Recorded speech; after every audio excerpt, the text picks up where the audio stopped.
The NHL on NBC is brought to you by AIG. For insurance, loans, and retirement, AIG. By Monster.com. Post your resume on Monster today and let the right job find you. By Sprint, official wireless provider of the NHL. And by Dodge. You can take life as it comes, or you can grab life by the horns. Dodge. Opening face-off underway. The last time these two teams will meet in the regular season. Here in Philadelphia, the Rangers have won all three. An air of drama hanging over this one today. Sellout crowd as usual. 25 million fans have watched hockey here since the team came in '67. It's a sellout of over 19,500 again today. And it is thrown across by Mike Knuble to Peter Forsberg. Got free onto Jani Pitkanen, who pulls away to the corner. Gagne, Knuble, and Forsberg, that big line that's been so powerful all year, out there to start this game for the Philadelphia Flyers. It is not strength against strength just yet, or the Jágr line would be there. Played back out by Michael Nylander and down. Well, Forsberg skated freely. During his first shift, he had some great moves around two different players, set up a shot by Pitkanen, but the shot wasn't taken. So Forsberg's coming back with a groin injury. His winger is Mike Knuble, one of the two wingers, who was questionable for this game because of a abdominal muscle pull, but he took warm-up and could play. Pierre Maguire is downstairs. JD, big situation early on against the Rangers. That icing call, it's a long shift. Now the Flyers get fresh legs on the ice. Rangers can't change. Dennis Gauthier threw a shot, another by Handzus that's tipped wide. It was Dennis Gauthier who had the big hit in the last meeting between these two teams at Madison Square Garden in the first minute against Marty Straka of the Rangers. Centering pass came right back. Turnaround, and that one went off Kapanen. Desjardins a shot. Came back to him. Another shot. Blocked by Weeks. It popped near the front and is scooped behind by Peter Nedved, the ex-Ranger. Down goes a Ranger, Tom Poti. Up the boards as Jágr is out there now for New York. Played back on, and Marty Straka finesses it through to him. Jaromir Jágr brings it ahead, and a 2-on-2 for the Rangers. Jágr fed it across, and a rifling shot by Straka was blocked by Nedved, a broken stick on the ice. Mike's second game in a row between these two teams. Gauthier and Desjardins, the two defensemen, play against Jágr's line. Gauthier, the big hitter on Philadelphia's team, number 23 in the black uniform. R.J. Umberger brings it ahead. Falling is Roosevelt as it's tossed on goal and stopped by Kevin Weeks. He and Niittymaki, the goaltenders today, and Weeks another stop on Dimitrakos, and he's able to cover up. An eventful first 2 minutes here. Before this game, as everyone stood, it was not the Star-Spangled Banner. It was hearkening back to glory days. Lauren Hart and Kate Smith with God Bless America.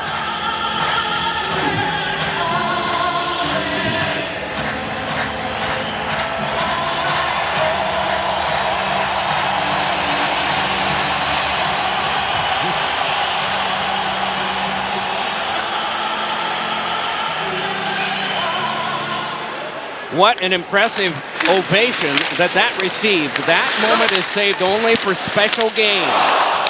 I remember it before the 7th game of the 2000 Conference Finals against New Jersey. This place lights up every time Lauren Hart sings, but in particular when she sings that one with Kate Smith alongside. Lauren Hart, the daughter of Gene Hart, who for many years was the play-by-play man here, and I remember him bragging about his daughter, who was going to be a wonderful singer, and she's better than wonderful. Very, very good. She was only a teenager at the time. And has she ever become important here in Philadelphia as her father was? Amazing early energy here in the building. Players on both sides very, very paying attention to matchups early on. They've got to get Jágr on the ice more, John. We'll see if they do that as it's brought back ahead now on the attack for the Flyers. It is Richards trying to pull his way through. Donald Brashear a shot, and that ricocheted off Weeks. Off his helmet, off his mask. 5 shots so far, all off Flyer sticks. I think, yeah, there's a lot of early energy here with the Flyers. Will the Rangers be able to get through this early rush the Flyers are putting on them? That is the big question. Savage lost, but got help. Then it pinballed in front and is corralled by Dominic Moore. Laid back over now for Sandis Ozolinsh. Run into by Mike Richards. They try the other way for Colton Orr, who's run off by Jani Penalty Pitkanen. coming up to the Flyers. Pitkanen will get the call. It's a roughing call. First power play will go to the Rangers, and Brashear is over, shoving at Colton Orr at center ice. And the linesman gets in between the two big boys in this game. Let's check in with Pierre McGuire, Bud Light, inside the glass, and his report. Well, no surprise. Colton Orr, Donald Brashear squaring up with one another. Dave Jackson, the official, along with David Brisebois, step in to separate them.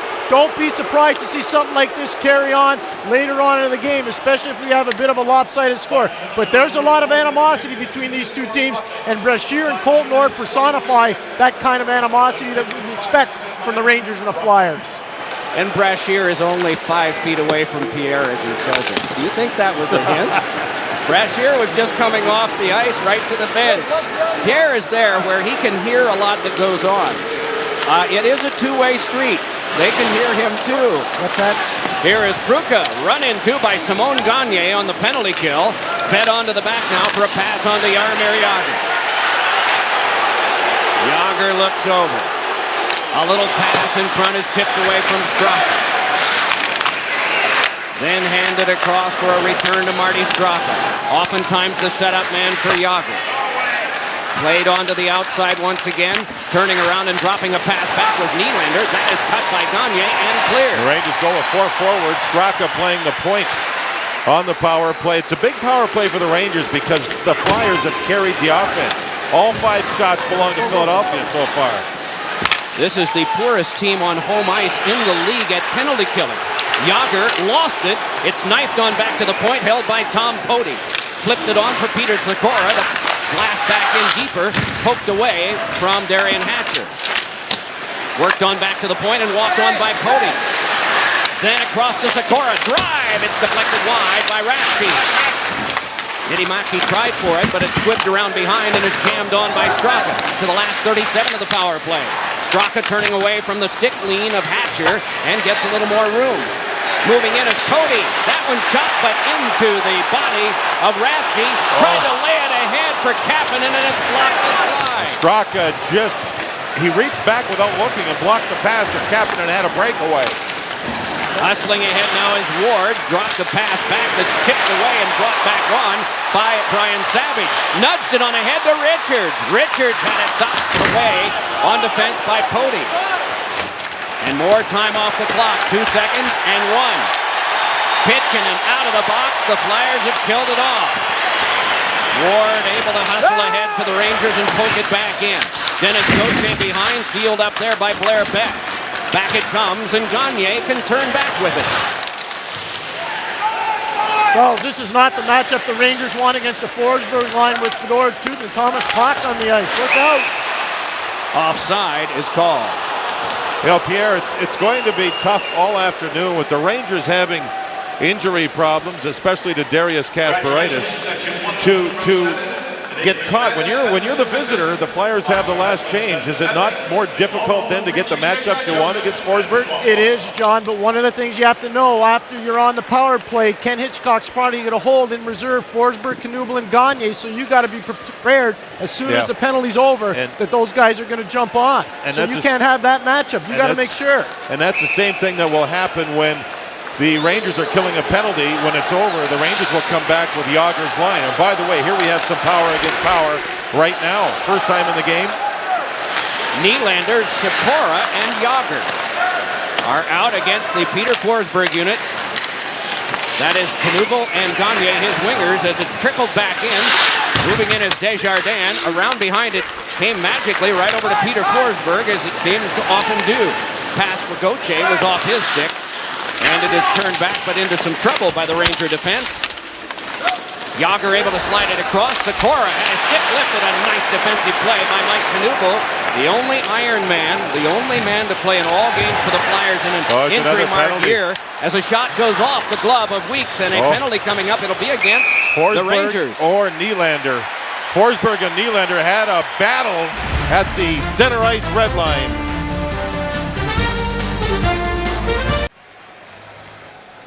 Looking from where we are on the 9th floor of a 10-story building in Philadelphia.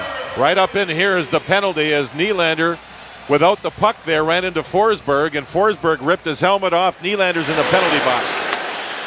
This is Sami Kapanen on this power play that has been about a 25%er in the last 4 games and has a streak of a goal a game in each of those 4. The Rangers identical on their power play, and both teams are frustrated in their penalty kill. The Rangers only about 75% on their kill over recent games. But it is Ward dropping it back in. He and Betts come to the bench in a shorthanded change. Second half of this Flyer power play, if they don't score on the first half, maybe better. Forsberg's on the bench resting. Played on back now for Kapanen. When Peter Forsberg is in the lineup for the Flyers, they average 1 goal a game more scored. And a lot of that has to do with his passing because he has about an assist a game average. Here it's Cody dropping it behind. Mike, I wonder what it would be in goals against, too, because he's very good defensively. And I say that because generally he has the puck a lot. Yeah. So if the other team can't score. Pitkanen lays it across. Big blast! Save made by Weeks on the shot that came screaming across. Twisted on by R.J. Umberger, who let that shot go. Trying then for Jeff Carter, and that careened out for a clear back out again by Marcel Hossa. Here comes the big unit for the last 40 seconds for Philadelphia. Hey, John, you know, the big boys are out now for the Flyers. The Rangers were not very strong clearing the puck on that last penalty kill. They'll have to be better against Forsberg's group.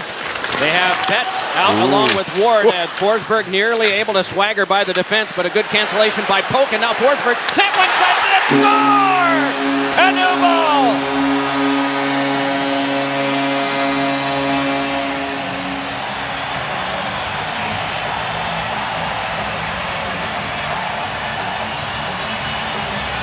One 0 Philadelphia, power play goal. Mike Knuble, who was questionable to even be playing.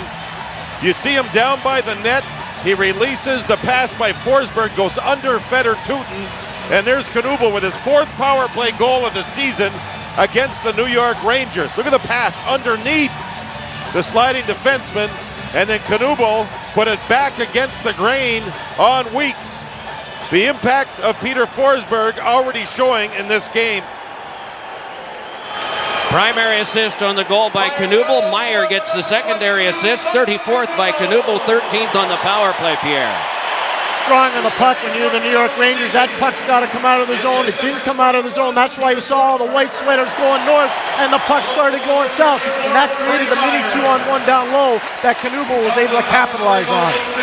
Olympic MVP Antero Niittymaki handled the puck there and seemed lonesome for it. He has not faced a shot yet. There have been 7 shots in the game, all off Philadelphia sticks. Moving ahead now and pivoting away is Marty Straka for Tootin, and the shot went over the glove hand of Niittymaki, who has now seen 8.5 minutes without a shot on goal, but probably isn't complaining. Kapanen leaned on a bit by Jagr, and it's Desjardins. Well, the energy burn-off hasn't expired for the Flyers, has it? No, it hasn't, and you saw the Flyers last game, and that was in New Jersey, and they had a dreadful start to their game. What a difference, right, Mike? 5 of the last 10 games for both of these teams. Only 5 have been wins, and both teams are bothered by slow starts. Pivoting to the outside now is Nedved.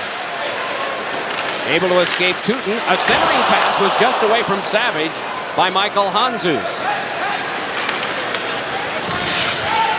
Sloppy at the Ranger bench right now because Jaromir Jagr's got a skate problem and they got a lot of different bodies standing up, so a little sloppy change. Meanwhile, this one is blocked by Donald Brashear. The big winger hands it across and waits for the scale back in by Savage. Deflected further. A hit by Brashear, and he came up with the puck, but it started ahead by Straka. No Jagr because of what Pierre explained, so it's Ward with a shot that becomes the first one on goal with 10:18 to go in the first period. Hossa fed it on through, and a shot by Nylander is wide and covered by Niittymaki. Well, it took almost half of the first period for the Rangers to register their first shot. It was a long shot that Niittymaki was able to handle. Again, Robert Esche was the starting goaltender for this game until he called Ken Hitchcock this morning, the head coach, and said, listen, I have a problem, the flu. I can't play. The flu's been going through this club. A number of the players, Handzus, Nedved, and now Esche have had it.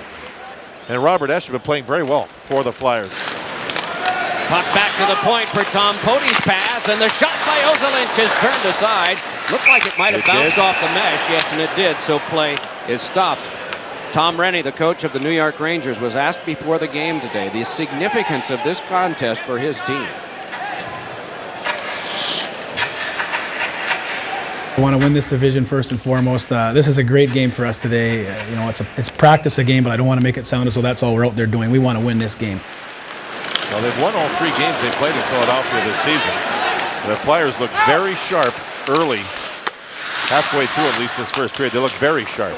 At this time a year ago, Tom Renney was an assistant coach for Canada at the World Championships. Of course, there was no Stanley Cup playoff last year due to the lockout. He succeeded Flyers coach Ken Hitchcock at Kamloops of the Western Hockey League.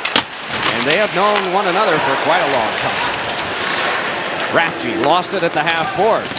9.5 to go first period. 7 shots for the Flyers, 2 for the Rangers.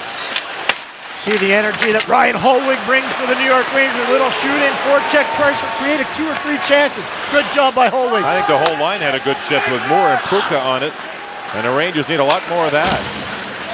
Peter Pruka, a 30-goal scorer as a rookie for the New York Rangers. The last guy the Rangers had to score 30 as a rookie was Tony Amonte, 91-92. Actually having a goaltender in Lundqvist who's not playing today, winning 30 games, and a 30-goal scoring rookie is pretty good stuff for their organization.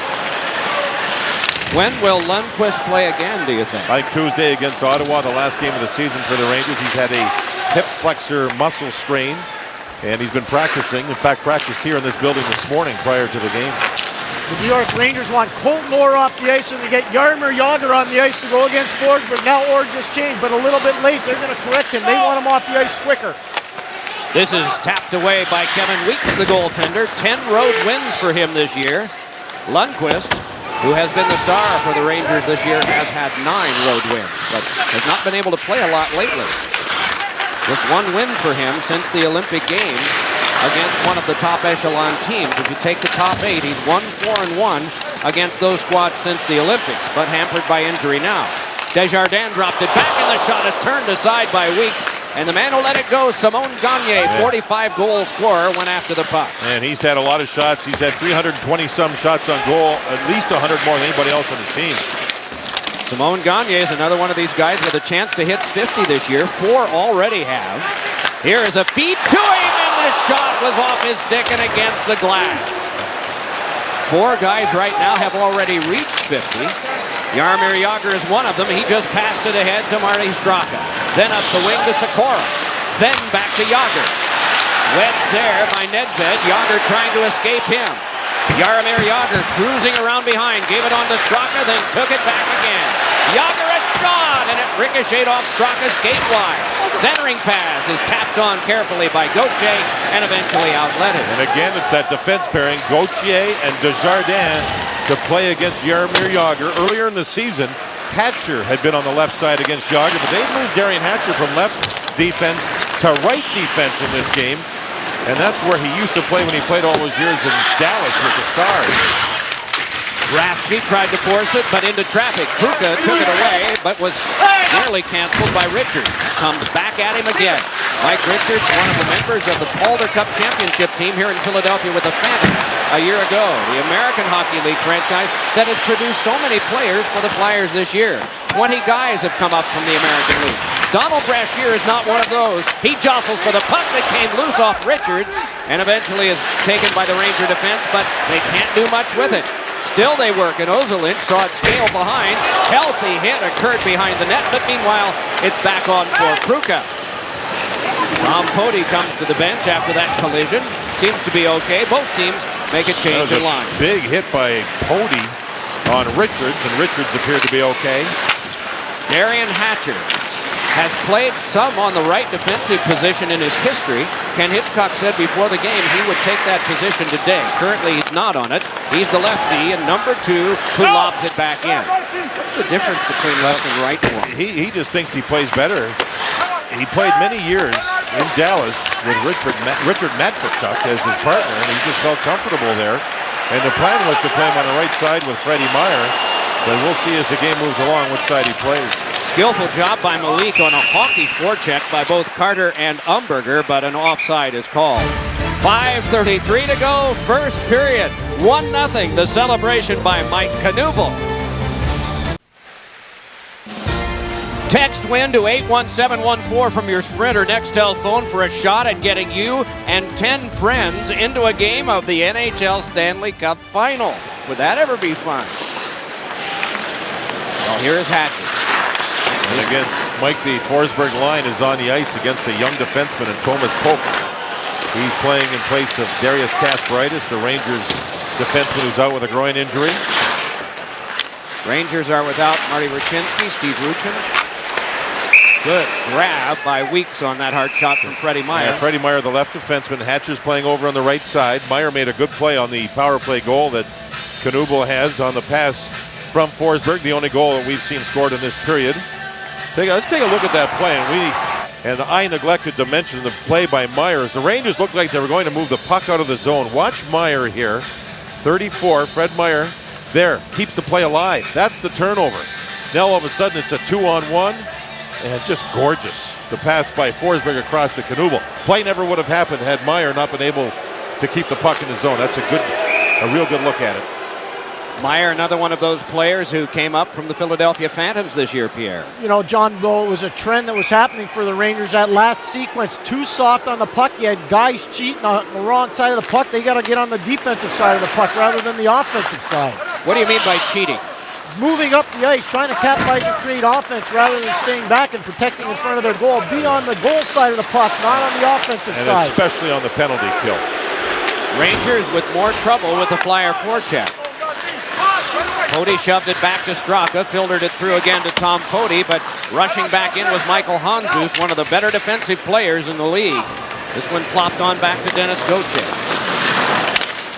Latter stages, first period. The Rangers went the first 9:41 without a shot on goal. Face-offs, they have been disadvantaged 6-3, scoring chances 7-0 Philadelphia in the game. Played back ahead by Yager, nearly run to the ditch by Gauthier. Yeah, that's the play the Flyers want. Gauthier right in the face of Yager. And now that time it wasn't his face. It was the south end of the body, not the north end. Nedved tossed one that glanced off Weeks. Jani Pitkanen with the Flyers in the midst of a change. Rifled a pass ahead that's eventually played by Knuble to Gagne. Back to Knuble again. Gagne has shot. Oh, was he ever corked by Betts as he let it go. Now it is Rathjes. So one of the first big hits of this contest has come mid-ice. Not in a corner. Right back ahead comes Forsberg again. Little pass over to Gagne. Save made by Weeks. Oh, did he ever take the punishment to get the pass there? Played back on to Betts. See that big hit on Gagne by Betts? All of a sudden Forsberg fires up. He makes a play taking a hit, then he throws another hit. That's the compete level that Peter Forsberg brings to the Philadelphia Flyers or any team he plays for. Ahead Savage, but given up. Dominic Moore brought it ahead for the Rangers. Taken out of the play by Richards after he tossed it in. Thrown off by Hatcher. Another hit by Richards, this time on Tooten. Former captain of Harvard, Dominic Moore, sees Tooten come by to take it. Then to the back for Polk's shot that just did not get very far. As hobbled from that shot is Savage, limping to the bench. Yeah, left leg injury. Left leg. Brian Savage shaking up on that last shot block. His left leg is really bothering him right now. He's about 2 feet to my left, and he is in big-time pain on the bench. Meanwhile, his mates are out there doing a good job of forechecking that the Rangers are finally able to break with a little pass for Colton Orr, able to snap it on by and going to get it. Jostled off by Freddie Meyer. Mystic winger Colton Orr saw it played behind to Meyer, and twirling back now is Dimitrakos, and Orr comes to the bench for a change. Orr against Brashear on the same shift, and it's nice to see the two of them. They just played the game, I think fully understanding how important the game is to both teams. Shots, by the way, 11-3 in favor of Philadelphia. Meanwhile, the Rangers bring it ahead with a little over 2 minutes to go in the opening period. Rangers win this, they will have the Atlantic Division third seed in the Eastern Conference when the playoffs begin the latter part of next week. Opening action begins on Friday, and NBC proud to be there on the weekend, Saturday and Sunday. Carter moves in, fed it across, score! What a play by Carter to Dimitrakos.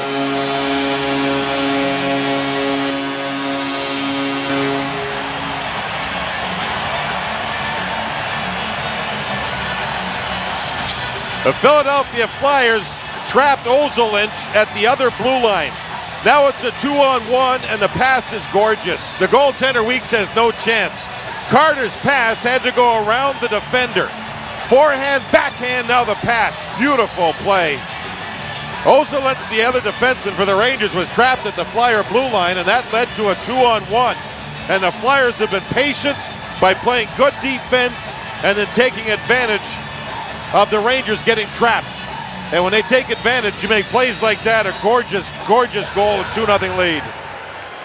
You know, the Flyers did some real creative things at the trade deadline. One, adding Nico Dimitrakos, who just scored there, and how about adding Denny Gauthier on defense? A lot of people wondering if they didn't get enough big names. They got plenty of grit, though. Here's a pass in front and a shot into the paraphernalia of Weeks by Nedved. That was some save. That was a great shot as Jágr did not pick up Nedved.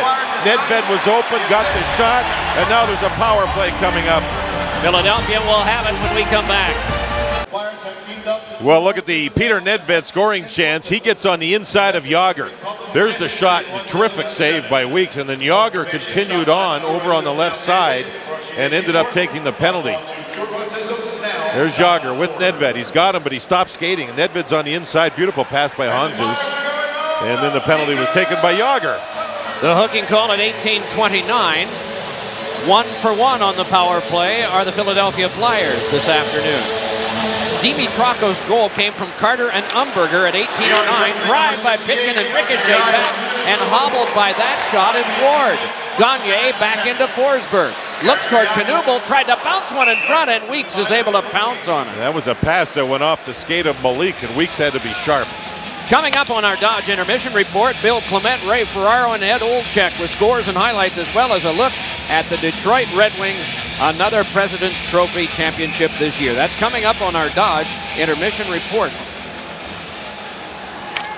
So Ward has departed, having taken the brunt of that shot. There's only 1:19 to go in the period, so he won't be on the ice for another penalty kill. He goes back in, I would think, as you see him walking it off, but he could, if he needs to, put it in ice, whatever, with so little time left in the period. Hossa on the draw with Forsberg that the Rangers are able to prevail on. Forced to step back is Betts, taken right away by Gagne, right back to Kapanen, and it comes across for a drive that ricocheted wide from Pitkanen. Gagne took one and threw it off of Roosevelt. Meanwhile, Knuble in a lot of traffic, and Marek Malik prevailed, sent one off of Pitkanen and into the Ranger bench area. I think it's a pivotal power play for Philadelphia, and a pivotal penalty kill, more so for the Rangers. It's a 2-0 game here. If the Flyers pop one, it's 3, and that's big time towards the end of the first period. First period has been a dominant Ranger period this year. 77 goals for to 55 against, a +22. John, are you surprised the Rangers knew this was a critical game for them in terms of trying to clinch? They're being outshot 13-3 here in the first period. No, the Flyers had such a great start to their game, and this will be the third straight game for the Rangers where they have not had a particularly good start. 2 nights ago they played in Pittsburgh, and the Penguins were the better team early. And here the Flyers have taken advantage of home ice. Pitkanen gives it across. Kapanen there. Pitkanen a drive. It ricocheted off Knuble. Rebound scramble in front. Forsberg, while flat on his stomach, still trying for it. They still poke away, and eventually the whistle is blown by the referee, Dave Jackson. Oh, Kevin Weeks. And I don't know if he's hurting there or what it is, but he made a couple of brilliant saves, and he looks to be uncomfortable. The initial shot hit one of the Flyers who was standing in front, and that's Knuble. Knuble is a player the Rangers haven't been able to handle as far as scoring goals on the power play near the goal net. There's Knuble in front. This shot's going to hit him. And now you see the shot by Forsberg and a second shot by Forsberg, and then Kevin Weeks is on his back. He's up now and seems to be okay. What a save that was by Weeks, or it would have been 3-0. This one hits Knuble. Forsberg's there, and what a spectacular save. Actually, Weeks reacted after it hit him. Brilliant saves. You know, fellas, one of the things you have to pay attention to with the New York Rangers, a lot of teams around the league now think they can jam the crease, and they don't think the Ranger defenseman can move them, and that's why the big body of Knuble makes a difference. They work it on the power play again. 12 chances to none. Flyers in the game. It's sent on back now to Pitkanen in the last 23 of the first period. Shot deflected wide as Peter Nedved let that go. Umberger gives back on to Carter. Tried to yank it onto Nedved. The second effort worked. Back to Pitkanen. Drive, and it went wide and cracked loudly off the boards. A cluster of players and Kapanen able to finesse it away. Right back over is Nedved to brush it loose. Umberger battles there with Ozolinsh, and the horn sounds. A successful first for the Flyers. The Flyers played very nearly, aside from one penalty by Pitkanen, they played almost a perfect period. The best part of the period for the New York Rangers was their goaltender. They were outshot 15-3, and Weeks was good. The Flyers, it's the best I've seen them play as a team in a long time. What a difference Peter Forsberg makes. And he is downstairs with Pierre. Peter, how's the groin? My groin is fine, felt good. I've been wrestling a long time, I heard it last time we played against the Rangers. It's been a week and a half, so everything feels good today, it's fun to be back. When you're playing with Simon Gagne, you're able to hold the puck a little bit longer. Is that because Gagne's got the outside speed to beat people? Yeah, he got the speed to beat everybody. It's great to play with him, and he's creating a lot of chances for us. He's with his speed. He's getting open, and I have to say, Knuble is doing a great job in front of net. He's always, it's his office in front there, so he's been playing great. So it's fun to play with those guys. Thanks for the time. Good luck the rest of the way, Peter. Doc. Knuble is great at the front of the net. He got the first. There was another. Flyers 2, Rangers nothing. Stay tuned for the Dodge Intermission Report. Bill Clement, Ray Ferraro, Ed Olczyk back in our studio at 30 Rock. You're watching the NHL on NBC. Welcome to the Dodge Intermission Report. Here's your host, Bill Clement. Major game you're watching in the Atlantic Division. The Philadelphia Flyers at the end of the first period up 2-0 on the New York Rangers. Another meaningful game in the Eastern Conference. The Atlanta Thrashers fighting for their playoff lives. The Bruins are in town. Well, good opportunity here. Marco Sturm gives the Boston Bruins their second goal of the game. Mariusz Tchaikovsky scored the first one.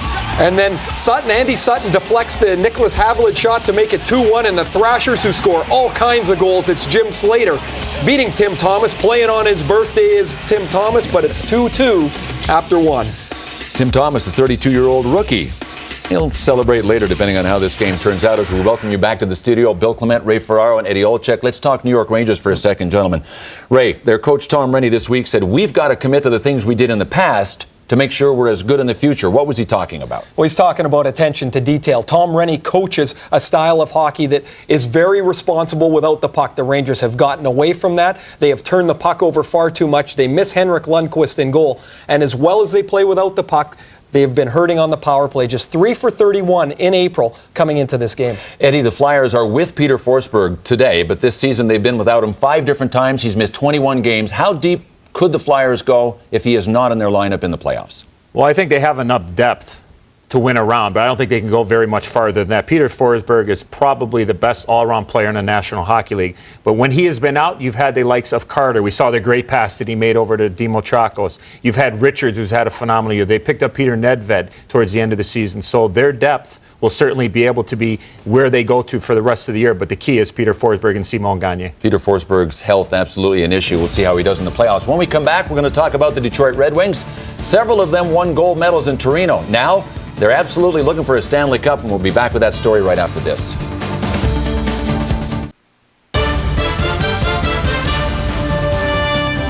This is the Dodge Intermission Report. And welcome back to our studio. Bill Clement with Ray Ferraro and Eddie Olczyk. And gentlemen, the march to the Stanley Cup is just around the corner. As a matter of fact, 6 days from now, the Stanley Cup playoffs get underway. The Detroit Red Wings, with their league-leading 120 points, certainly one of the favorites. But less than 2 months ago, the focus for at least 5 Red Wings was on winning a gold medal in Torino. Behind for Zetterberg. Score! A power play goal! I've seen that Sweden power play someplace before. All 5 out there are Red Wings. Kronwall got it back again. Score! Tied after 2, third period about to begin. I was in the penalty box. I told Nick, shoot the puck. Good thing happens when you shoot the puck. That's a good story. That's a good story if it was true.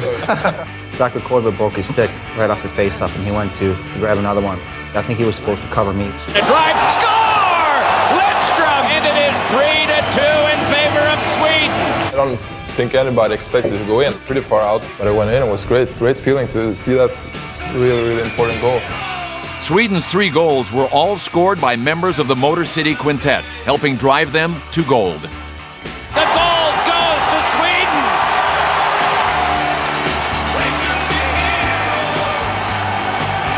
all of us grew up watching World Championships and Olympics, so we're more dreaming of winning a gold. It's just a great feeling. I wear it all the time. Oh yeah, I got it back in my pocket. So you want it? Yeah. Wow.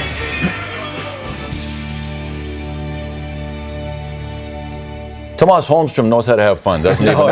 Now the focus for all the Red Wings, obviously winning a Stanley Cup. They've clinched the President's Trophy as the top regular season team, so there's a lot to like about this group. What's at the top of your list, Ray? Well, I like a couple of things. Number one, this is a team that never hurts themselves by taking unnecessary penalties.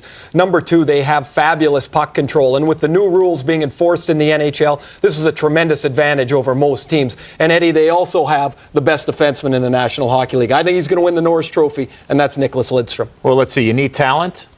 They have that. You have chemistry. You have a good coaching staff. But I think it really starts with the veteran leaders on the Detroit Red Wings that accept and execute their roles, maybe in a little diminished role, because right now Zetterberg and Datsuk are the future of the Detroit Red Wings. But when you have your veteran players that will play 16 to 18 minutes and have a legitimate chance to win a Stanley Cup, and they want to be there, that's the key. You want to be on a team that isn't having any chance of winning a Stanley Cup and play 24 minutes? Pick your poison. I think you'd rather be in Detroit.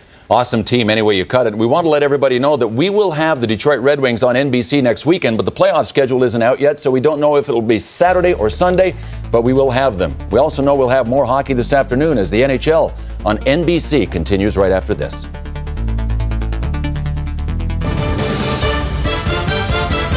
This has been the Dodge Intermission Report. Dodge, grab life by the horns.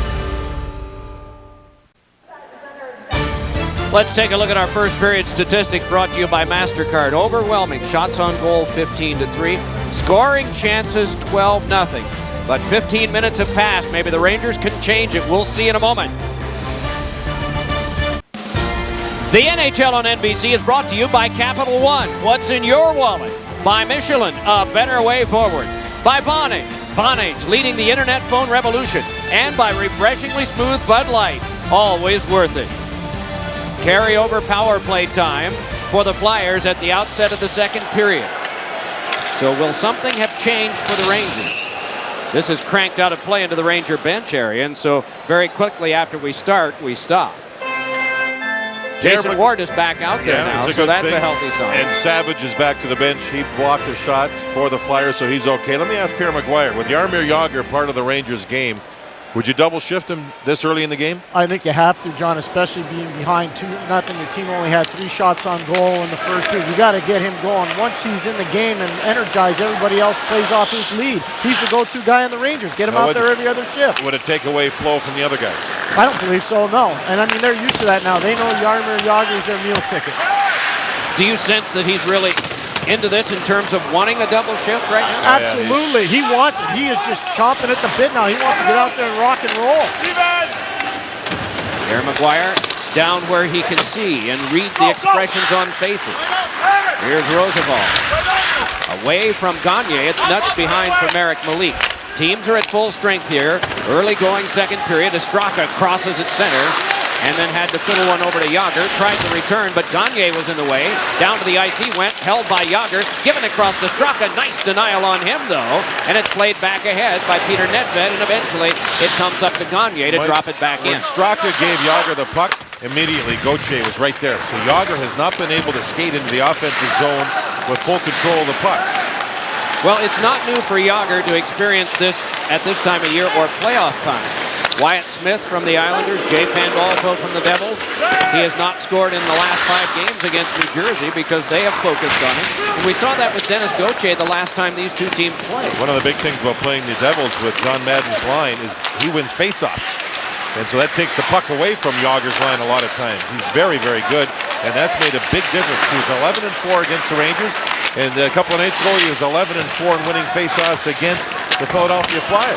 I noticed in one of those promos that we saw between periods that John's scarred face from 2003 was shown there. Interesting, they airbrushed that out when they did a poster of him. He didn't want it that way. He said, that's a battle scar. What did they do? Meanwhile, pinching along and bringing it back up is Dimitrakos, nicely stripped away by Nylander. Nylander moving on and can't shuttle the shot on goal as it went off a skate. Hossa to the back. Poke a shot and a save made by Niittymaki. Just now getting back to his feet as it's thrown on back to Poke at center. Better start to the period. Nylander in particular for the Rangers. Played along by Tutin. Coming by as Poke. And then Puka. 2.5 gone second period with John Davidson and Pierre Maguire from Wachovia Center in Philadelphia. Mike Emmerich, a 2-0 dominating first period on the part of the Flyers. If they win, the Atlantic Division still up for grabs. 3 teams could win it. Forehand shot went wide by Savage. If the Rangers win, they have the Atlantic Division title for the first time since they won the Stanley Cup with Mike Keenan and the crew in 1994. To the back it comes for an angle try by Pitkin and McPhail. Some strange things in hockey, aren't there? The New Jersey Devils are pulling for the Philadelphia Flyers. It is bizarre, isn't it? Stopping to think about it. Mike Keenan was a guy who coached with both of these teams. Another of the 100-point seasons the Rangers had, 91-92, when the late Roger Nielsen was coach. And he coached both of these teams, too. It is a 2-0 lead in favor of the Philadelphia Flyers. It was an odd man rush. Why? Because the Rangers had worked hard to try to recontrol the puck. 3 forwards up high, right? The puck's loose. Here comes the defenseman. All of a sudden, Ozolinsh couldn't get to the puck. It's a 2-on-1 the other way. Brilliant play by Carter to go around Poti. And there's the finish and a 2-0 lead. Guess who's on the ice for the New York Rangers after the Flyers ice the puck? Jaromir Jagr, and this is a potential huge advantage for the Rangers right now with Sikora and Strock on the ice against tired Flyers players like Donald Brashear. Flyers bring it out, though, and the pass went off Brashear. He doesn't bother with that. He wants to get to the bench. And Pierre's right, but the problem with the Rangers there is the Flyers won the draw. They won the draw, moved the puck out, and changed everybody. Here's Jagr, a shot, and a save made by Niittymaki, and back out they come. Simone Gagne up the wing. He's got Knuble the trailer, but can't get by Marek Malik. Forsberg moves in, the 5th man in this cluster of players, and it came to him. Forsberg tried to swagger away from Roosevelt, no luck there. Right back to Poke to the point, where it is held by Gauthier, and a shot is cut off by Nylander and banked on out. Up with it is Gauthier, nudged it back, but it's just taken right away by Jaromir Jagr. 122 points, co-leader in the NHL. 54 goals, the leader in that department. And in a couple of others, too. He is second in shots on goal, though, to Alexander Ovechkin, who has 50 more than Jagr coming into today's play. I've mentioned this a few times. The league record NHL shots on goal in one season is 550. Phil Esposito. 550. Imagine. And Ovechkin comes in just a little over 400 today. Here's a pass that's deflected across. Phil Esposito, who centered the Don line, as it was known. The Mafia line, I think they also called it. Don Maloney, Don Murdoch. An Italian and 2 Dons was what it was defended as. And they were pretty good. But meanwhile, back ahead, it is pitched back in by Colton Orr. Big finger goes in and is collided with Freddie Meyer, and Meyer able to come up with it and lay it along out of Hansus. We get character names on lines anymore, I wonder? Not often. Lines aren't together very often. Usually a centerman and a winger, and the other winger usually rotates. You don't see threesomes together very often anymore for hockey lines. If you get it, then all of a sudden nicknames evolve. But here's Nylander ahead, on back to Poti. Couldn't shovel it through as Freddie Meyer was in the way. Hossa turned it on to Jason Ward. On the cycle, it comes back to Nylander. Canceled out by Ward, but right there was Hossa. Shovel shot, knocked down in front by Meyer. Not much is getting through. Here's a 2-on-1. Carter in. Send it across. Score! Umberger. 3-0.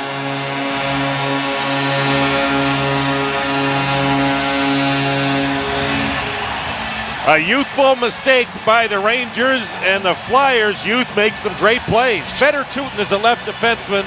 He's already trapped, and that leads to an on-man rush. What a brilliant fake shot pass to take down Weeks.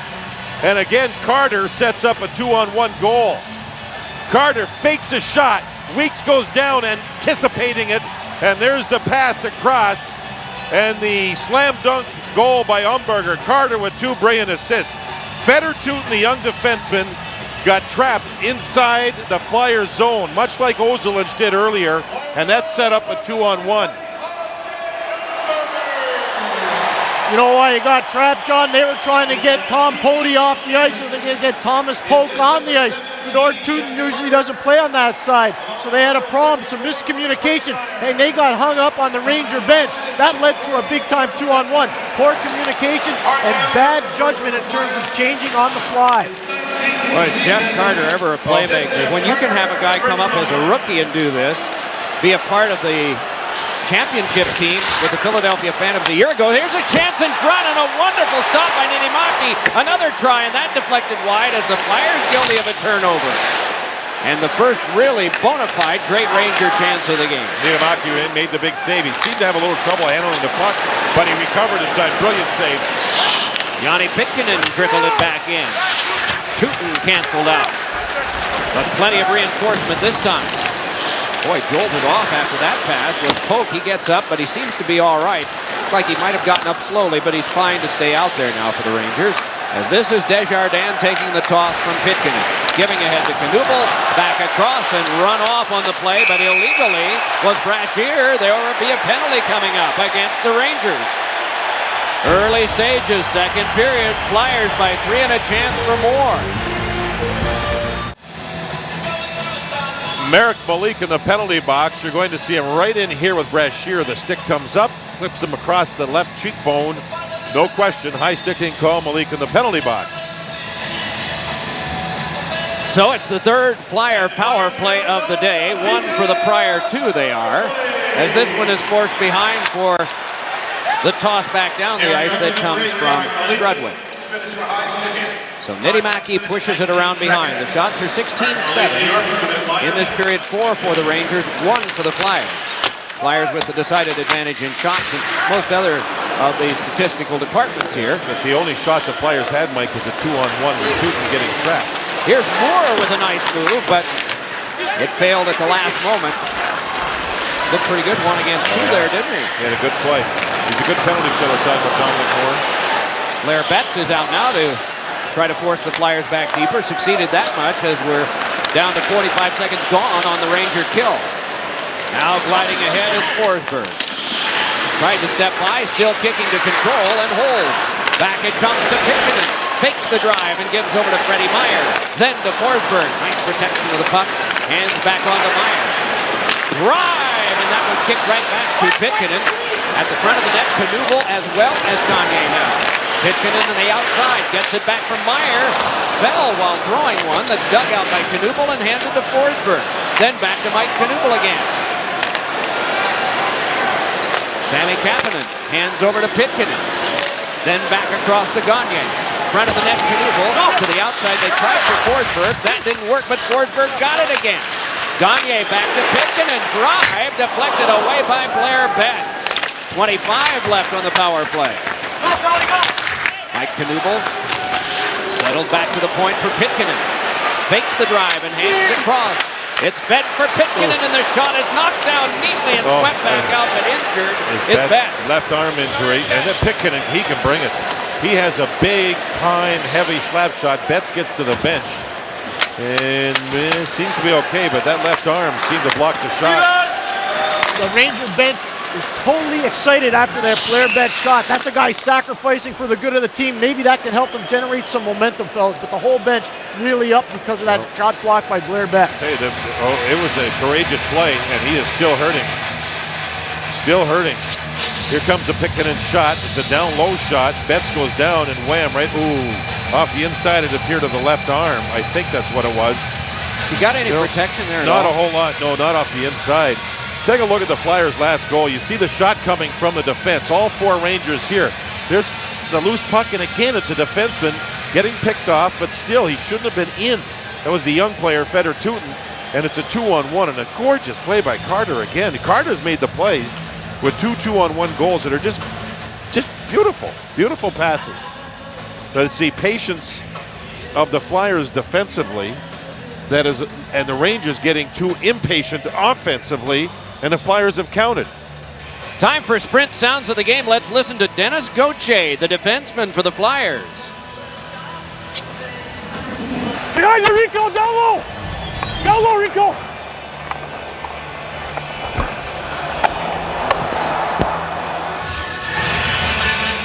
When he was yelling there, down low, Rico, Rico is Eric Desjardins. That is his defense partner's nickname.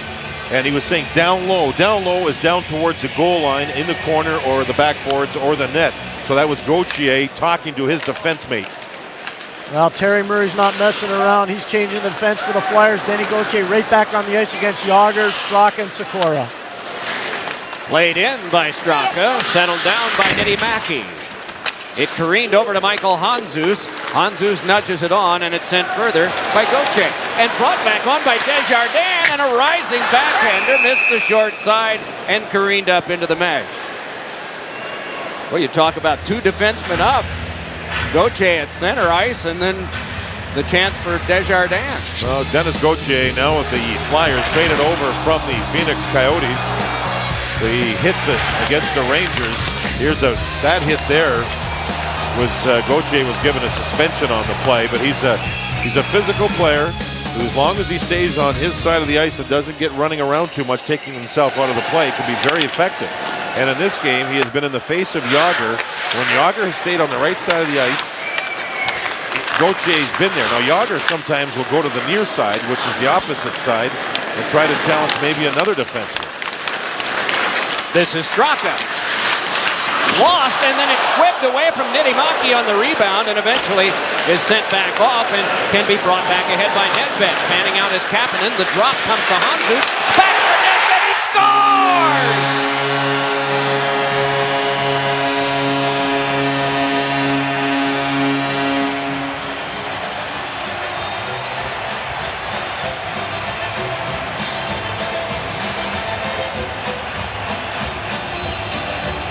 You know, the Rangers looked at the goaltender right in here, mishandling the puck. It's loose, but the Flyers are all back defending. That's patient defensive play. Beautiful pass up ice off the sideboards, and Nedved will have a mini give and go with Handzus. Wasn't that a nice play again? Outstanding. Nedved will give the puck to Handzus right here, and then he'll go get himself open, and watch the brilliance of Handzus. Backhand pass right on the blade, shot through traffic, and it's a 4-0 deserved Flyers lead. Hey, the unselfish guy in that whole play, Sami Kapanen driving to the net. That opens up the whole scene for Handzus to pass Nedved the puck. There'll be a penalty coming up against Philadelphia here. Kapanen gets the secondary assist, Handzus the primary on Nedved's 7th of the year. So it'll be a Rangers power play, and Yager just went to the Rangers locker room with the equipment manager, probably a skate problem, and that was after the last goal that was scored by Nedved. So 4 goals by the Flyers. They'll be shorthanded when we come back. The New York Rangers are down 4-0 in this game, and their best player, Jaromir Jagr's gone to the dressing room. He's been having skate problems most of this afternoon's game, so he's probably gone in to add some kind of edge to his blade. Jim Ramsey, the physical trainer for the Rangers, standing right to my right. He's not with Yager, so Yager should not have an injury situation. Power play underway for the Rangers. Sikora dealt it back on for Peter Pruka. Nylander is out there as well and takes this. Nylander wanted to step by Rathje, but canceled out there, so he has to dart back and play on to Sikora. Peeling in is Ozolinsh from the opposite side. They still play strong side, and it comes on back for a wrister by Straka that careened over to Ozolinsh, then sent behind for Sikora. Nylander again. Pruka near the front of the net, jostled there by Hatcher. Meanwhile, Ozolinsh fed it across. Here's a shot that is fanned on mostly by Nylander. Very little lumber on that. And it's turned over. Good protection for Richards, and he sends it flying back down. Peter Nedved, you talked about face-offs and possession. That's the first face-off he's lost. He is 9 for 10 on face-offs, Nedved.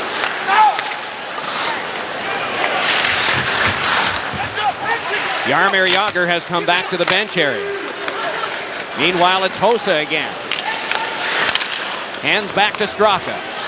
Watched there by Kapanen. Played back across to Hossa again. Shooting one that just ricocheted off the leg of Desjardins. They've got the experience out there right now, the Flyers do, but of course the Rangers will have that forthcoming. 34 seconds to go on this man advantage. Fed in front for a shot, saved. Niederbach, rebound in front, score! Hossa was able to backhand it in, and the Rangers have gotten on the board. Well, there was a couple of great saves. Great saves by Niedermaki, and finally Hossa able to find a way to score. And Hossa gets the backhand goal to get on the board for the Rangers. That's Straka working with Ozolinsh. Good pass down low. There was a save and there was a save, and then Moore moved the puck back to Hossa. He was able to score. Hossa now for the Rangers has scored in 2 straight games. You can see the Rangers outnumbered the Flyers down low because of the power play. That's a 3-on-2 there, and Hossa finally able to tap it over the line. The Rangers get one. And with that happening, Yager had returned to the bench, tested his skate. I think he's ready to go. Dominic Moore gets the first assist, the second to Jason Ward on the goal by Hossa. So a power play goal from largely unexpected sources, but the Rangers will certainly take it at this point. Full strength action here. The shots are 17-10 in favor of Philadelphia in the game. Knuble, Dimitrakos, Umberger, and Nedved have scored for the Flyers. Hossa just now for the New York Rangers, and they're able to move it back out. Blair Bett's pass was away from Kruka, sent right back ahead by Freddie Meyer. Ryan Holwig is out on the left wing now, along with Blair Betts for the Rangers. The other side is Kruka. Malik passes to him, laid across for Betts to bring ahead. Betts a shot and a save made by Niedermaki. Holwig banged into Freddie Meyer. Meanwhile, Knuble comes back. Gives on to Gagne, laid it across for Hatcher. Hatcher a shot, and that blocked down to the defense. Thomas Polk got in the way of that as Forsberg feeds Gagne, and the shot turned aside by Weeks and lifted back off the short glass. Rangers making a change now. Moving back up is Jaromir Jagr. He's out there. They got the change completed that they wanted. It's cleared out of play, out of the defensive end. And the ruling is? It went up over top of the Flyers bench. It's being discussed now. I think it's a penalty. It'll be a penalty for shooting the puck into the stands from the defensive zone, and Thomas Polk will go. Very interesting in that last situation. Dave Jackson, number 8, the official, looks at David Brisebois, the other official, and says, where did that go over the glass? And Brisebois said it went over on the defensive side of the glass. That's why the penalty's been called. Great communication between the linesman, Brisebois, and the referee Jackson. Yeah, Jager's having a beef about it now with the official, but Polk was inside his own zone. He fired it up and over the glass. Even though it was the bench area, it still went over the back glass. And because of that, it's an automatic black and white rule. Oh boy, the young gal got the puck into the chin. She looks like she's tough though, huh? Yeah. Oh goodness, there's an ice pack being handed to her. She doesn't want to leave. Good for her. All right, power play on for Philadelphia now. This is Ozolinsh, cleared it on through. I'm guessing that the Ranger argument might have been Jesus reached for that puck as it was being cleared. I think they thought that maybe he had gotten a piece of it. Jesus did reach for it, but it didn't go off the stick, clearly straight into the crowd. Played on now by Nedved. That one banked on back. Guided right back, and Kapanen floats it free. Nice crossover, and then it's back to Kapanen. He's got Pitkanen nearby as the other point man. Swirling to the outside and shooting one is Carter. Carter, the leading scorer in the American Hockey League playoffs last year. Did not play a full season coming up to them. Cleared back down. He's had a brilliant game here so far this afternoon. And you think of a guy like Carter and Umberger on the same line. There's kids, Richards. The Flyers have had some great play from their young players, especially with the injuries they've had all season. These kids have been asked to play. It's been tough sometimes, but what an experience for them. Carter just 21. Here is Pitkanen with it, firing, and that one went off Mike Knuble and wide. Here's Forsberg feeding one to the back. Meyer a shot, and that one went wide through a screen. And back out again. What a huge difference between the Flyers tonight and the Flyers in their last game against the New Jersey Devils. And a major reason why, obviously, Peter Forsberg. Another major reason why, the intensity level on their bench. It's electric down here. Rattled on around for Straka, and he lobbed one that came right back out to Mike Knuble, but We get a stoppage of play as the puck had been played by a high stick. The face-off will come all the way back down near Antero Niittymaki. Well, Ken Hitchcock, before the game, had a chance to discuss that power play player that he got in Peter Forsberg. Here's what he had to say. There's Peter Forsberg, the player, which is really important, but the one that's just as important, or maybe even more so, is Peter Forsberg, the presence. His presence inside our locker room, when he enters a facility, when he sits inside the locker room, everybody pays notice, everybody stands to attention because of his presence, his expertise, and obviously his own play. He is all business. Another comment of Hitchcock's about Forsberg. You know, it's interesting, Mike, coaches can say what they want players to do things, but sometimes it doesn't register. But when you have a great player that can do things like that, there's been some over the years. You think of a guy like Forsberg. Hard shot by Desjardins. Rebound. Oh, and it went off the stick of Weeks as it was tossed to the net by Hanzu. Now Kapanen in traffic. And the Rangers can bring it on, and Jaromir Jagr leads it ahead. 5 minutes left to go, second period. Flyers, to stay alive in the Atlantic Division race, need this one. They've been pretty strong in it so far with the first 4 goals of the game in the first 30 minutes of play. Putin able to step by Hanzus' reach.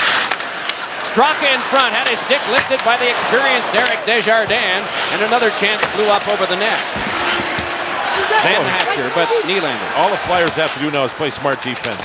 And the Rangers will try to pressure, maybe make a mistake. Here's Nylander hitting the outside of the goal, and the rebound sped wide by Nylander. Jagr tried to take care of Nedved, but it came back ahead for a slam back from center by Desjardins. So just concentrate on defense. And then counter. Straka's shot, or check that, Hosa's shot was blocked back down. No, I was right the first time, Straka. Through the legs of Straka and off the board. See, I'm glad my tax accountant does a better job of it than I do with what he does. Nudged on now. You hope. Yeah, we were going to figure the permutations of all the races, but we couldn't find a tax accountant that was not busy today. It is the 15th of April. Everything's due on Monday. Sorry to bring it up. Now it's Richards. Richards leads for Savage, but it bounced off Ozelin, and then it played around and worked on further by Blair Peck. Do you see any change in the Ranger play this period? Not a lot, other than well, they're a little better in their own zone for sure, and they had a couple of penalty kills that were necessary, but the Flyers are trying to play a smart game without the puck, and if the Rangers have to press, and they do, they're down 3-1, the Flyers will counter. And that's how they scored the goal by Nedved when one of the defensemen got trapped. There's another play here. R.J. Umberger threw one that hit the outside of the net off Malik's stick. Umberger out of Ohio State plays it back along to Jeff Carter. Key to the city in Sault Ste. Marie, Ontario. I wonder if Phil Esposito had one of those. To the back it comes to Desjardins. On across to Gauthier, and the shot was deflected wide as Carter had reached at it. Good take by Dimitrakos, plays it back into Carter, fans it out, and floats one across as Dimitrakos chases down. More puck possession by Philadelphia, and eventually Desjardins. It's the kid line for them that gets it done, Pierre. You know, fellas, terrible change again by the Rangers on the defensive side of the puck. And that's something that's got Perry Pern very upset. Here comes Sikora on a breakaway. Save, Niittymaki! Oh, a chance to turn the game around, and Niittymaki came up large. Here's Forsberg. The gun grounded off the pipe. Centering pass to Newell. Save Weeks. Another save Weeks. Played along to Jaromir Jagr. Helter Skelter. Little toss to center, and Gagne hands it across. Pitch back in by Forsberg. Listen to the crowd. Razzia drive. Shrugged off by Weeks. Gagne. Then across, got it again. Hoping for goal number 46 on that play, but emerging is Straka, and the fans applaud again at the attack by Philadelphia. Sikora shot, canceled out by Niittymaki. Well, that's it for a goaltender, isn't it? When he can make the save, he really has to make it. And he did. He hasn't had a ton of work, but he made the save off of Sikora, who's a good breakaway goal scorer. Turnover, Jagr. Hanzus wedged down to the play and spun. A big wall goes up from the crowd as Jagr comes back. has trouble again. This time it's wedged to the back of the Nedved and shot by Kapanen in front. Hanzus couldn't get there. A penalty will be coming up against the Rangers.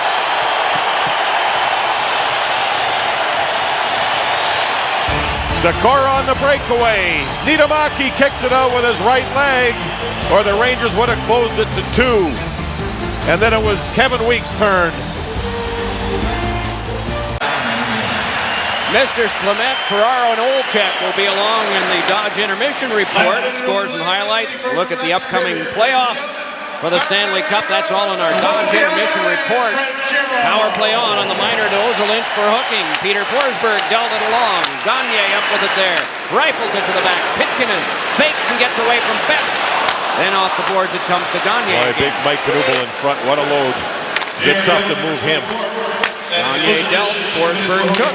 Louis one in front, and it's poked at not once but twice by Gagne. Despite having been injured earlier, Blair Betts was ready to go down on that Pitkinen shot, but he faked his way around it. Then to the back, Pitkinen again. Challenged a bit by Ward. Right back it comes for Kapanen. Spun back to Forsberg. Fakes and fires and got the glass as Knuble was working his way through the phone booth in front. Forsberg pulls away from one, dealt it off to Gagne, sends it at Knuble once, twice, and he could not get it home. He might have hit the goalpost. If the puck didn't hit the goalpost, the stick certainly did. And that's the end of the second period. It's a 4-1 Flyer lead. Very close to being 5-1. Dennis Gauthier down with Pierre. Dennis, your 15th game as a Flyer. What's it like to play hockey in this city? Hi, this is unbelievable. They're just listening to the crowd. They just see what's going on right now. They're in playoff mode. We got to follow suit. One of the biggest matchups for this game, clearly, you and Jaromir Jagr. How hard is it to play against Jaromir Jagr? Well, he's very tough. He can beat in so many ways. He's very big and strong, but also he's got great hands, good speed. So you're never going to shut him down completely. You just got to limit his chances. Congratulations on the new contract. Keep her going. Best of luck the rest of the way. Thanks a lot, Buck. Take care. Mike, back to you. Dennis Gauthier with Pierre Maguire. 2 periods have been played here. The end of the second with the Flyers ahead of the Rangers 4-1. The Dodge Intermission Report with Bill Clement, Ray Ferraro, Ned Olczyk at 30 Rock.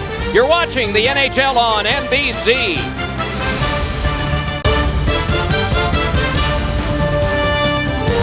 Welcome to the Dodge Intermission Report. Here's your host, Bill Clement. The Philadelphia Flyers have lost 3 of their last 4 home games, but they got it revved up this afternoon at home against the Rangers. At the end of the second period, they lead them 4-1. In another game that is very meaningful to the Atlanta Thrashers, Boston is in town. Atlanta has always played loosey-goosey hockey, and they get burned here. Travis Green way out in front of the pack. Beautiful move. He beats Mike Dunham, and the Bruins, who have 17 shots on goal through 2 periods, lead by 1. And still a lot to be decided in the Eastern Conference. We welcome you back to the studio. Bill Clement with a couple of gentlemen that combined for 752 goals in the NHL. If you add them up, yep, that's what you get. My $1.48 doesn't cut it today, does it, compared to you guys? Ray Ferraro and Eddie Olczyk. We'll show you the Eastern Conference standings. I mentioned that the Atlanta Thrashers have a meaningful game today. You can see them down in 9th. They're trying to make the playoffs. Carolina and Ottawa tied for number 1 in the Eastern Conference. Ray, let me ask you something about the Ottawa Senators. They got a lot of their defensemen back in the lineup, but there is still a health issue there, is there not? There certainly is. Crucial, as you mentioned, Billy, that they get their defensemen back in the lineup. Chara, Redden in particular, along with Phillips. But Dominic Hasek has not played since the Olympic break with a groin injury. He practiced for just 10 minutes on Friday. He was expected to practice full-time with the team. He took himself off the ice, not feeling good enough to continue. The hope was Hasek would play the last regular season game Tuesday against the Rangers. If he is out of the playoffs, this really brings the Senators back down towards the rest of the pack. Ray Emery would have to be their goaltender. We know how important goaltending is in the playoffs. Eddie, pick 2 teams in the Eastern Conference that are where they want to be right now with their goaltending. Well, is there a team hotter than the New Jersey Devils? No. And you have to start with Marty Brodeur. Absolutely, in my opinion, the best goaltender in the National Hockey League. I'm sure Ray would probably argue maybe with Mika Kiprusoff out in Calgary. But yes, I would. I would like Brodeur to be on my team, that's for sure. And then again, the issue of the injury aspect with Hasek. He hasn't played a lot of hockey in a long time, so that ends up putting me in a decision of putting up the Philadelphia Flyers and Robert Esche for the top 2 goaltenders in the Eastern Conference. But the only way you get experience is by playing. Those other 6 teams, live inexperience. A lot to be determined down the stretch, and some teams that have no experience in goaltending in the playoffs, and we'll see how that plays out. But when we come back, we're going to talk about the Western Conference playoff picture. But first, we'll step aside for these messages.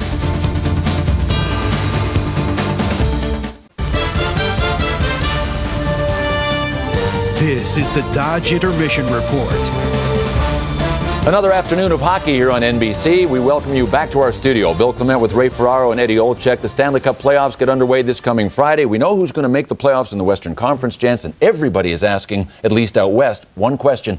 What happened to the Vancouver Canucks? Well, they should ask, because this was a preseason Stanley Cup pick as a Stanley Cup contender. But they've had chemistry issues in their locker room all season long. Their star player, Todd Bertuzzi, does not get along with the head coach, Mark Crawford. There will be a house cleaning in Vancouver this summer. So Vancouver misses the playoffs. The Detroit Red Wings have won the President's Trophy as the league's top team in the regular season. Who should they fear in the Western Conference? Shouldn't fear anybody. They have talent. They have confidence. They respect everybody in the Western Conference. That is the key. Well, they should respect. Ray, don't point at me. Well, I'm pointing at you because you may be wrong. So they better watch out for the Dallas Stars. The Dallas Stars are a terrific team. They have two solid lines, a 40-win goaltender in Marty Turco. They're as deep as anybody. But they would have to end up going to the conference finals to come up head-to-head against the Dallas Stars. So you don't think, even as hot as Anaheim has been, the San Jose Sharks, any of the other teams that have really put together late-season pushes, that the Detroit Red Wings shouldn't have their heads up in anticipation of facing anybody but Dallas? Well, I think that they understand the situation, and they are the favorites in the Western Conference. But again, it comes down to the goaltending, and we touched about it in the first intermission about the poise and the character that they play with and the discipline that they play with. So again, matchups are very difficult. And once the playoffs start, anything can happen. Eddie, I don't think their goaltending is going to be an issue in the first two series. If they get to Dallas, it may be an issue, but Manny Legacy is every bit as good as the teams that they will more than likely face in their first two series. So it's safe to say that you guys agree that the Dallas Stars and the Detroit Red Wings have really good teams. Is that where it ends? Solid teams. They're clearly the top two teams. And I think both those teams can play. I think the key is a lot of people don't realize both those teams can play both ways. Want to dump it in, chase, physical, or they can play a wide open style. They hope to be playing a long time. We do know that. And a quick programming reminder, coming up after hockey, we'll bring you snowboarding, the 2006 Burton U.S. Open Snowboarding Championships, featuring the Flying Tomato Olympic gold medalist Shaun White. It is his 8th snowboarding event of the season, and get this, he's won the previous 7, including the gold medal in Torino. And that is coming up at 4:30 Eastern, right after hockey. And our coverage of the NHL and NBC will definitely continue right after this.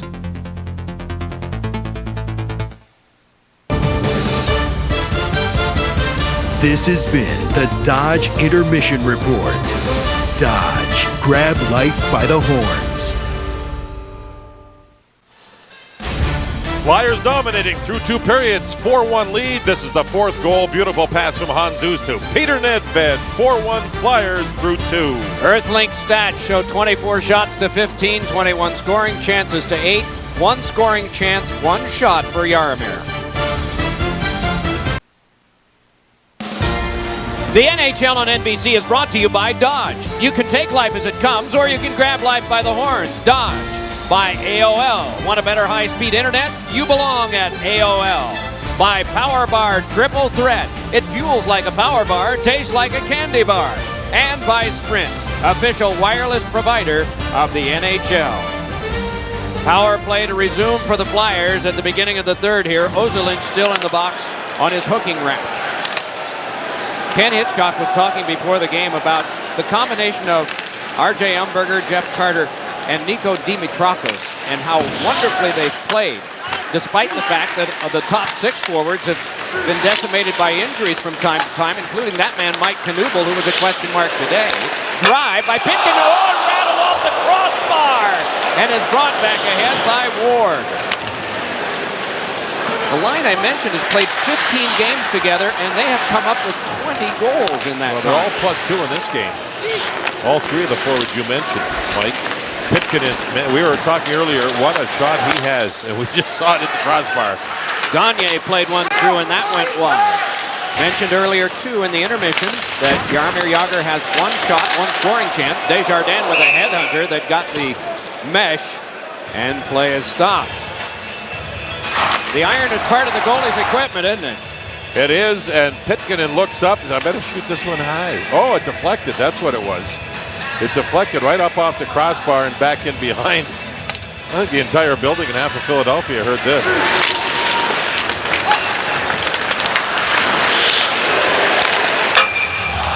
Now, as an old goaltender, do you know sound. do you know different sounds though? Oh yeah, that was a great sound. The other sound was great when it hit the glass. That means it went by your net. And the other one, this is going to sound silly, but you actually could hear a puck if it whizzed by your ear. You hear it, the puck actually searing the air as it goes right by your ear. If it just misses your head, you can actually hear it. And you're more attuned to that if you're a goalkeeper, right? Well, that's what the Ranger players are saying to Blair Betts. If you're going to block it all the way. Yager filters it through. Sikora fed one in front, and it went away from Nylander as checking him was Nedved. Bounced onto Yager again. Teams back at full strength early third period. Yager turning at it, knifed away by Dennis Gauthier. Now Gauthier put a hip into Yager. Bouncer came into the catching glove of Niittymaki. You know, earlier we were talking about some of the forwards and the job that they had done on Yager this year. The defense has done it too. In this case, Gauthier. Yeah, that was a hip on hip. That was a hip. That was a south end of Gauthier moving right into Yager, and it was a good hit. So Yager hasn't had time and space with the puck at all in this game. So he's got the puck, and there's Gauthier. He's got the puck. That was the only shot that he's had in the game. There he is again, and that was Gauthier. There's another play with Gauthier near him. He has not had time to get the puck and then to be able to skate with any space, any time. It's been closed off immediately. Gauthier's played well. Gauthier does for the Flyers exactly what Kasparaitis could do for the Rangers. Only Kasparaitis not playing because of a groin injury. I think the definition is put the fear of God in you out there. Oh yeah, absolutely. You keep your head up when you know those guys are out there. And Gauthier hits and Kasparaitis hits. Colin White winds up against him a lot when they play the Devils. Radek Martinek against him some when they play the Islanders. Some more jostling, and taking this as one of the lead jostlers for the Flyers and big Donald Brashear, but this is given up to Ward, who just crisply played it out to Straka, fiddled off his stick by Savage, brought back on by Richards, and Richards shot one that was blocked aside by Ozolinsh. Sandis Ozolinsh turns away from the lean of Donald Brashear, who closed him off. And then it's held by Roosevelt. 15 members of the Ranger roster from Europe. And the top 6 scorers on the team. So they knew what they were doing. But today it has come up empty for them. Jaromir Jagr now being double shifted with a new center iceman, Michael Nylander, on the ice with Jagr. They are not unfamiliar, but today they have been. Jagr feeds it across, turning with it and setting it up for Sikora was Nylander. That one scaled along for the brush right back in deep by Thomas Polk. Austrian-born defenseman saw this come right back out on his stick at center. It's only the Atlantic Division title. The Rangers with a big comeback to win it all outright today. That one was shrugged away by Niittymaki. Got a shoulder on that strong shot from Peter Sikora. And Sikora right back again. Right it around in front. Forehand shot by Nylander. Went just over the stick of Niittymaki. And Niittymaki's made a couple of great saves here. This is the best shift that Jager's line's had all game. On the last play with Nylander in front, Jager was right there, and I don't think Nylander saw him. And let's not forget the big save he made at the tail end of the second period off Sikora, John. That was spectacular.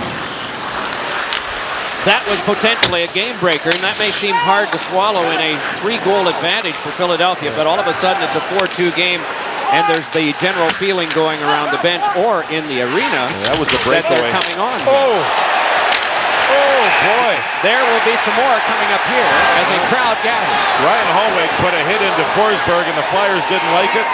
And then Ryan Hallweg got double teamed, and the referees are going to be handing out some penalty minutes here. Forsberg got hit. It was a clean hit. But the Flyers want to protect their player, and they're willing to take penalty minutes to do it. Ryan Hallweg plays on the edge and sometimes over it. Ken Hitchcock was saying today the Flyers have a player in their organization by the name of Ben Eager. He says he plays just like Hallweg does, only he's got a little more offensive skill. It'd be interesting to see how they call this. There was an official. Jackson was right down there near it. It was a good, clean, from what I could tell, a solid, mean, but clean hit by Hallweg on Forsberg. Let's take a look at it. Forsberg has the puck. He turns around, and there's Hallweg's hit. It's just a clean hit. Here comes Knuble from behind, and then you're going to see him go back at him. And here comes Gagne. They're protecting their centerman. But it was a clean hit. No question. Forsberg has the puck and he got hit. And then he got double teamed and triple teamed by the Flyers. So it'll be some penalty minutes here. What they'll be, I don't know.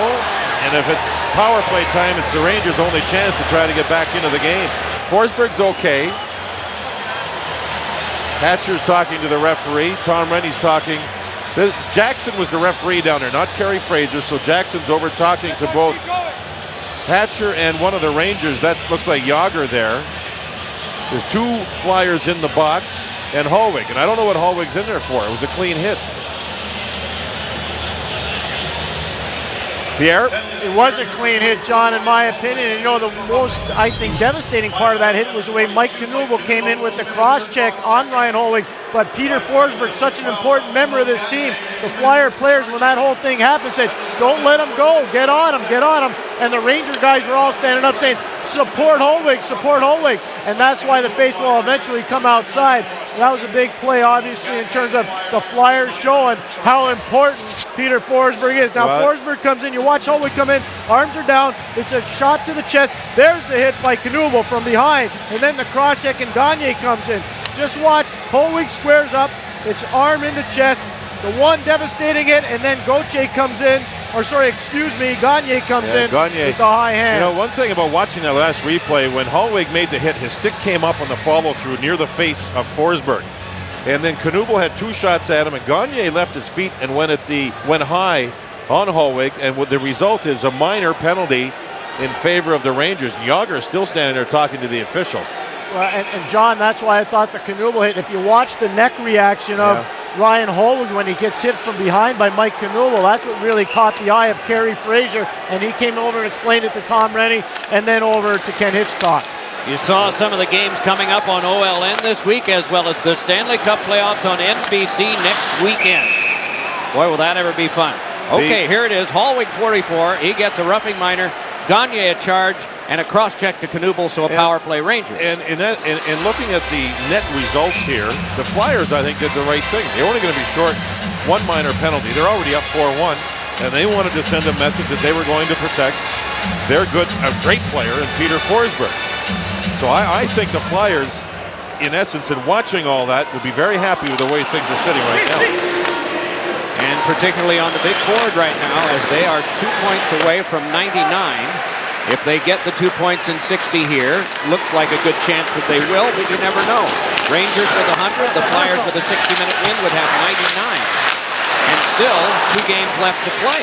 Forehander turned aside by Niittymaki. Chipped onto the back and held there by the Rangers, given over to Jaromir Jagr. 5 against 4 power play. Jagr to the back, hands on to Straka. Moves in and fires, getting a piece of that was Desjardins, and he is able to lift it down.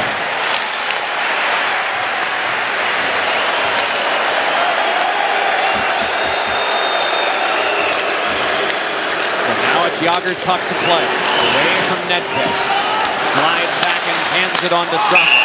Over the line and back in, and so offside freezes the clock with 59 seconds for the Flyers still to kill.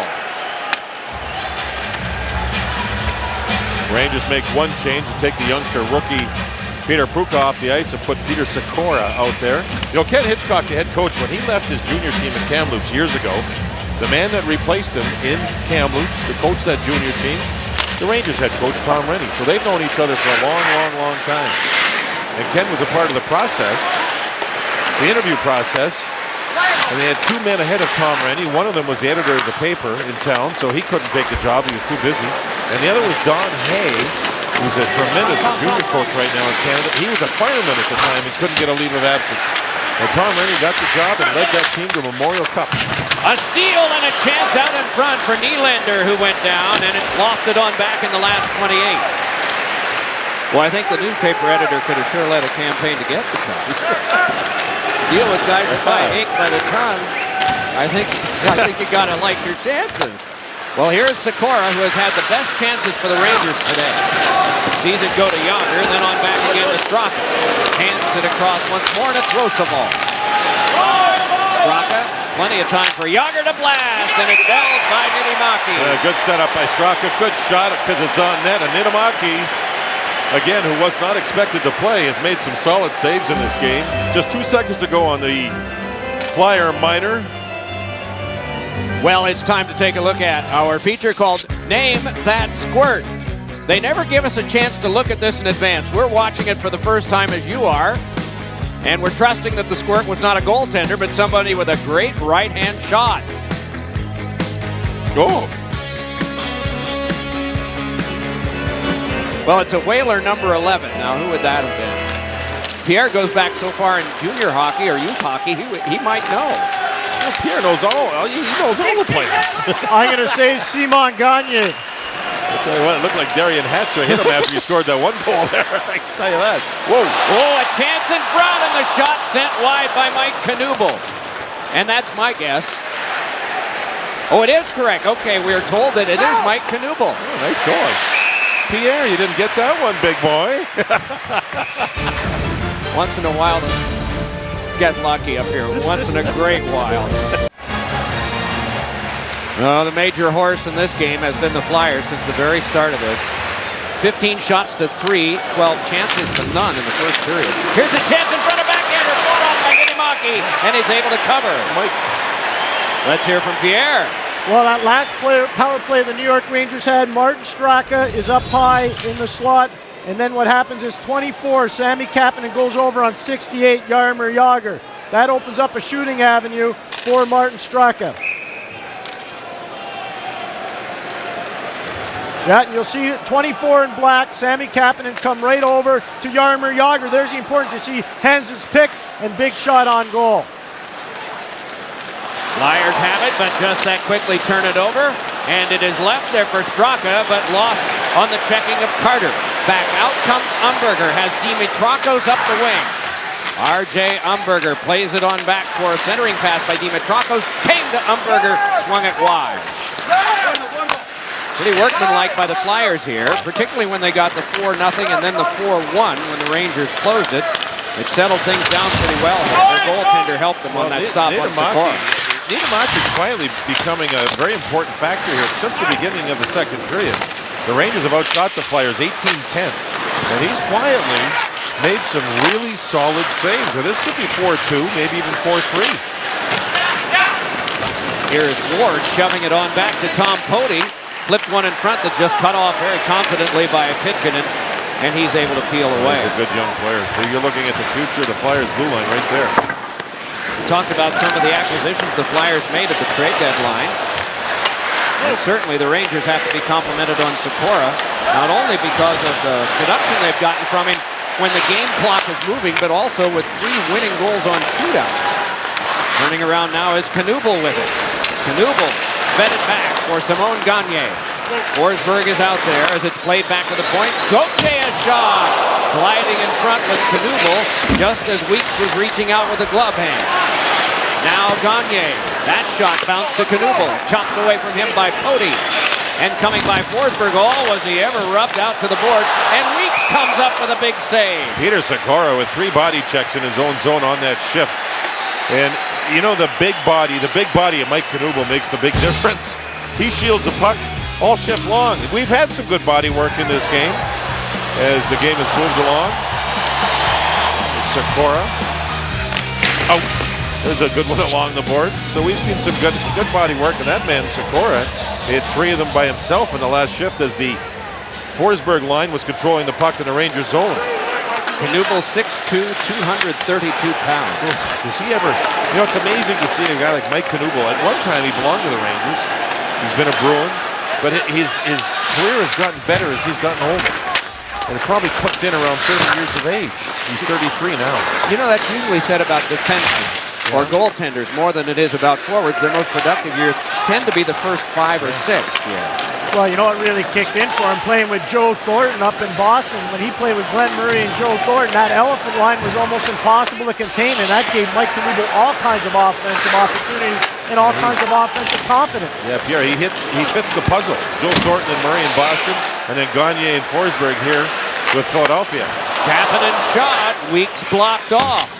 Donald Brashear there, worked on a bit by Thomas Pope. And then Blair Becks. Then Tootin and the Rangers can change to offense if they can get it to center. Colton Orr bounces it back in. And he comes to the bench. He hit Brashear. And then Orr jabbed him with a stick. thrust out a stick right at him at center. Cole Lord just speared Donald Brashear in the stomach. I don't know how that got let go. It wasn't anything vicious, but still the attempted spear was there. Brashear clearly challenged Orr right in front of me. And that would be Donald Brashear of the team that is ahead by 3 goals. Hanzus flips, and we are going to get a penalty call, and that's interference. Blair Betts had his stick knocked out of his hands. It went like a javelin all the way to center ice. Peter Nedved talking to the referee. He says, why? All I did was lift his stick. But he's going. 93 Philadelphia. 2 minutes interference. Betts was standing there with his stick. And next thing you knew, the stick was flying all the way through the air. There. He knocked it out of the hands of Betts, and then he got rid of it. So I guess knocking it out of his hands was okay. Well, but when you get rid of it, it was evidence. Another former Ranger, Peter Nedved, played 6 years, I think, as a Ranger. And he's coming back from the flu bug and also a groin injury. It looks like he's skating well. Perfect time for them. Initially, he was gotten as a fill-in centerman because Primo is missing his 71st game today from a concussion, post-concussion syndrome. There has been talk of him playing. He practiced with the team on Monday. But he said he promised his family he would not play unless he's 100% able to take body works. When you've had severe concussions, you can't mess around. You've got a whole life to live. Good point. And the other thing is that the NHL has for some time now had testing, baseline testing in the fall when everybody's healthy, and then they have numbers they can compare it to before you're allowed back. Here is Jagr with a shot. Oh, a headhunter that got the glass. Nylander laid it back across. Here's Ozolinsh. Then Nylander, but off his stick. 1:05 to go on the penalty kill for the Flyers, and Mike Richards picks up Kapanen and got it across to him. Onside, he's in. Save made by Weeks. And around behind to be taken by Puka, nudged on back. Richards make a play to set up Kapanen, and then Weeks kicked it out with his right leg. What a play by Richards.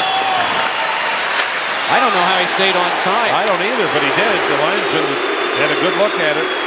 It's a smart. These kids have had a great game here for the Flyers. Carter, Richard, Homburger, Meyer. Richards, the captain of Canada's gold medal team in the World Juniors in 2005. Junior hockey. That's how young he is. Fed in front, and that careened on back, and Gagne lifted it back out again. That was going to be a slam dunk goal, but Darian Hatcher made a great intercept with his stick.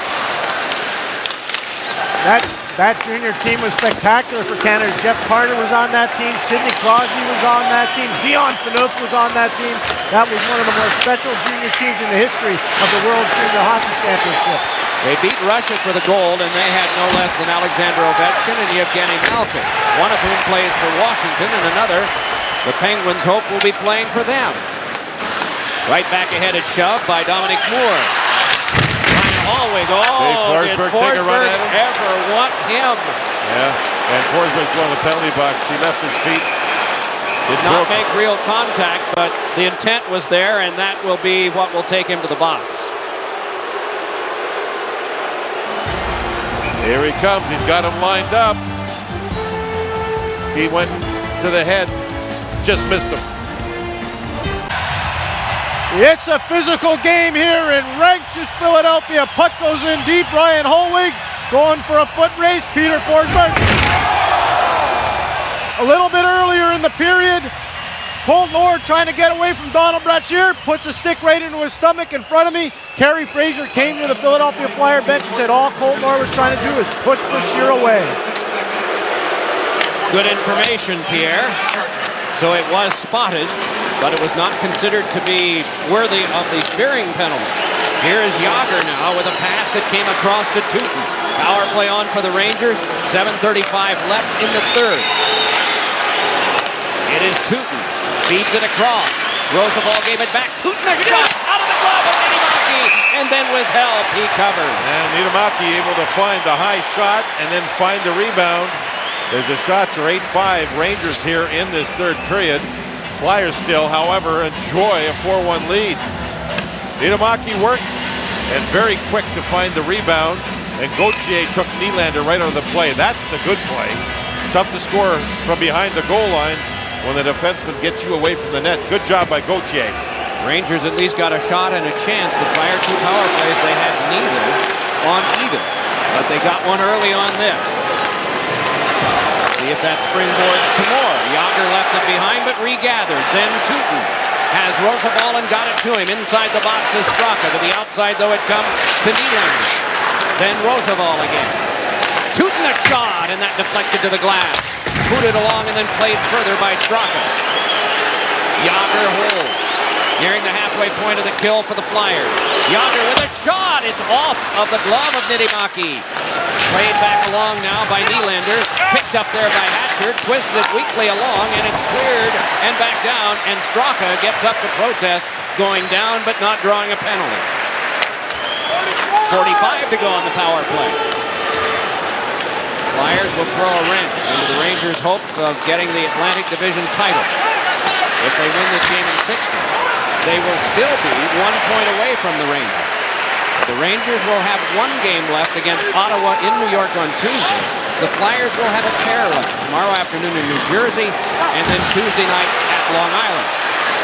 Hooked on back in a nice maneuver by Nylander. Thrown back across by Cody. Wristed toward the net and tipped across. Hit by Sikora and stopped by Niittymaki. Rushed on again by Poti. Sikora trying to filter it through. Gets it on to Jason Ward.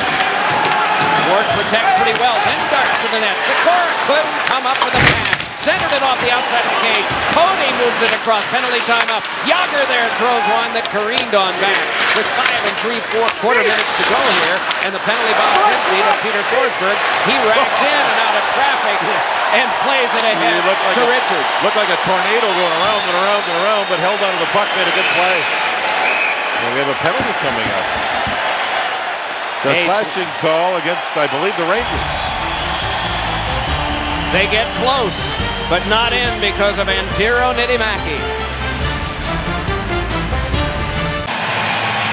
Slashing penalty to Peter Sikora brings about a power play for the Flyers.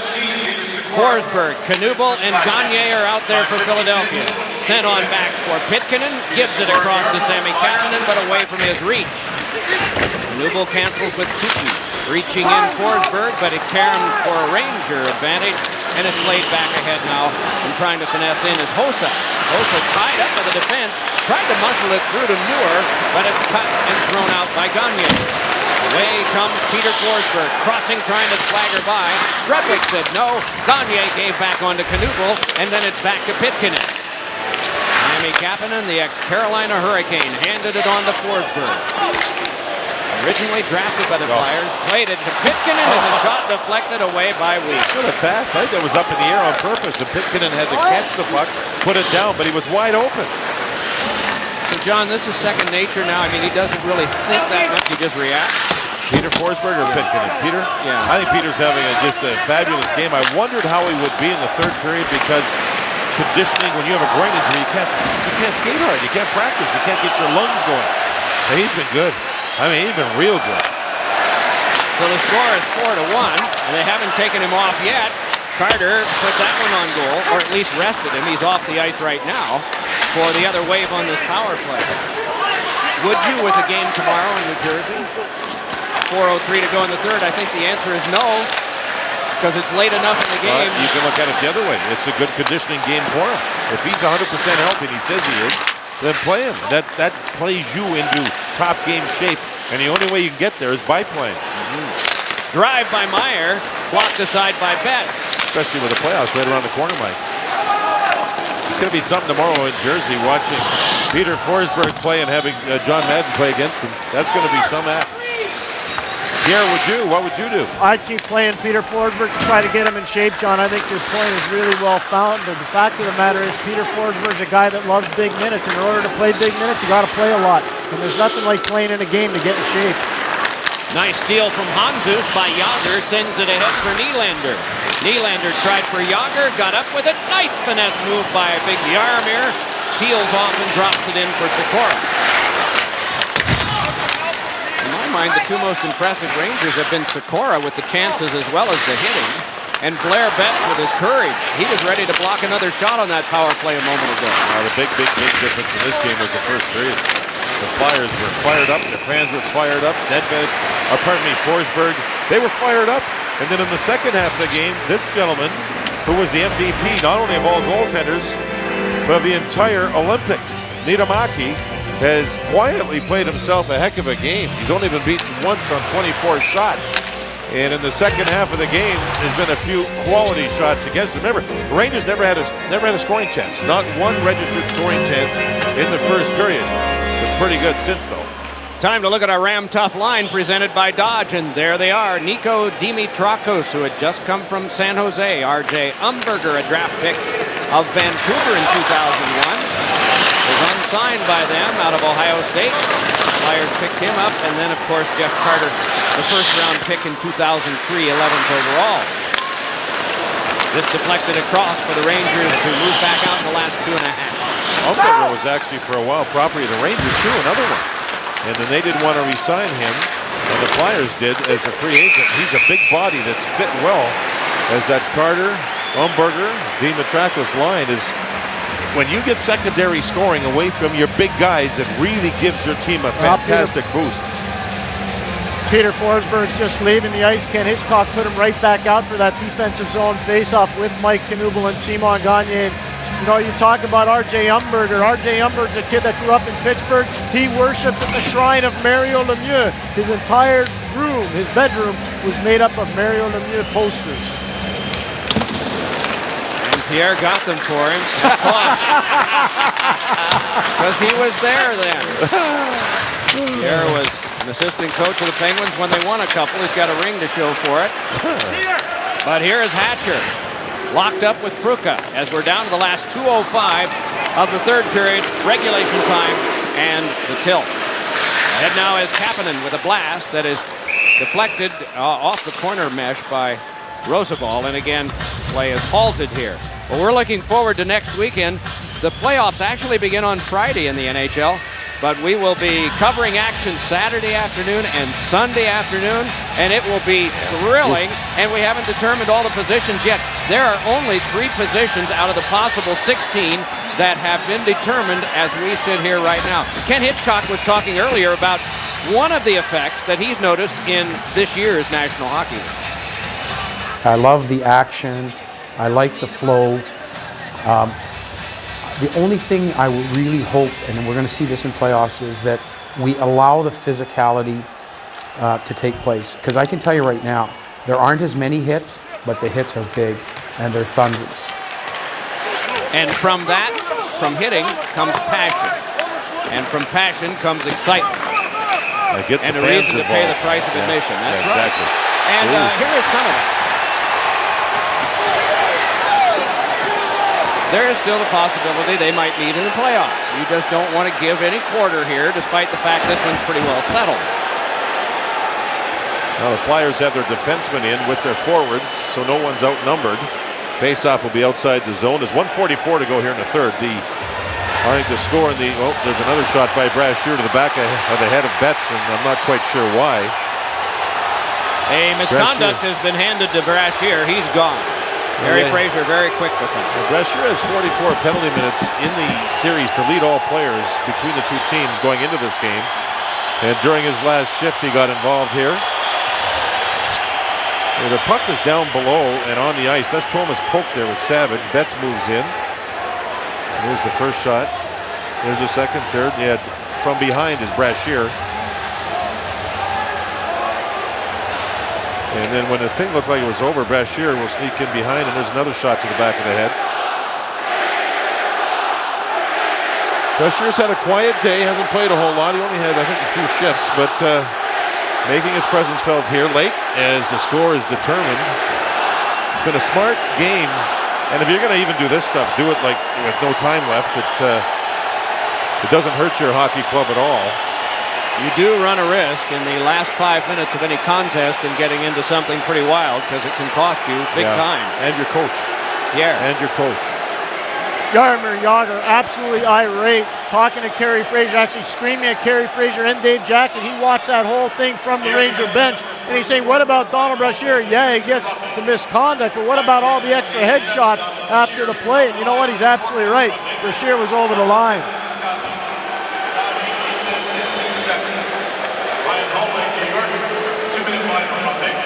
Holwig got a roughing minor. And Brashear 4 minutes for roughing and the misconduct. I didn't even see Holwig in there. No, I didn't either. I didn't notice him at all, not even in the replay. I saw the puck down on the ice, and there was a battle for the puck. But the referees were a lot closer to it than we were. They were, and I would be disappointed in Holwig if he was nearby and not involved. Pierre. All you can see is Brashear. You never saw Holwig at all. And I mean, I'm right here. I'm pretty close to it. I never saw Holwig till the end. Rangers on the power play. For the rest of regulation unless they score. So it's held by Tooten. Thrown to the front to Yager. Shooting and a save made by Niittymaki, and it's angled back out. We always try to translate crowd reactions for you, and they're just talking about the Rangers being stuck. The crowd was great here today. This crowd was into it when the game started with the national anthem, and they have been very supportive of their club. Yager, a shot deflected away. I wasn't aware of any snow, but that's been the case. Face-off will take place near Niittymaki, yes, sir? You mentioned that Yager's still involved with the scoring race, tied with Joe Thornton. After today's game, the Rangers will have 1 game left, and Joe Thornton in San Jose has 2 left. So Thornton, if he's watching this game along with his teammates, they'll be very excited that the Flyers have been able to shut Yager out with only 48.8 seconds to go in this third period. He may have earlier. Their game is just about to start now in San Jose with Anaheim. And the Sharks ever come from nowhere. They've won 7 straight now to finish off the season. Yeah, 10 of 15 too. What a run they've been on. And I go back and look at this game this afternoon. The Flyers, Mike, and maybe you'll probably agree, they were, without question, almost a perfect team in the first period. That was as perfect in first period as you'll ever see in a big game. And that propelled them to what they have right now, and that's a 4-1 lead with 40 seconds left. This is Tooten ahead. I do indeed agree, and it's such in contrast to what Ken Hitchcock was telling us about other first periods the Flyers have played lately. Yet he mentioned a game against Ottawa where first period was that strong and the game was over. The Dallas Stars have won their game over Minnesota and the Wild in overtime 4-3. Here's a feed in front that came to Yager, and that shot is kicked back down in the last 15 of the game. Mike, last time these two teams met, Yager had 12 shots on goal, 12 in 1 game. And here he has not had nearly that. The Flyer fans stand and applaud their club as time runs out. They played a great game this afternoon, and they needed it for the Rangers. They are going in the opposite direction. And how about Peter Forsberg? Evidently, their ship has come in 98 and 99 points as a result of this. Final score in the game, the Flyers 4, the Rangers 1. There is only a 1-point difference between the Flyers and the Rangers, and the Flyers still have 2 games left. The Rangers have only 1. What a day for the surprise starter, Antero Niittymaki, too. As downstairs we go to Pierre and Jeff Carter. Jeff, big win for you. How's it feel going into your game tomorrow afternoon against New Jersey? Oh, great. You know, we knew this was a big game coming up. Battle for first place. So I think we're pretty happy with the way we played. It's really a playoff atmosphere, huh? Yeah, definitely. It was a high-tempo game. Thanks a lot. Doc, back to you. Flyers 4, Rangers 1. Coming up next on NBC, we head out to Stratton, Vermont for the Burton U.S. Open Snowboarding Championships. For John Davidson, Pierre McGuire, Mike Emmerich, you've been watching the NHL on NBC from Wachovia. So long, everybody.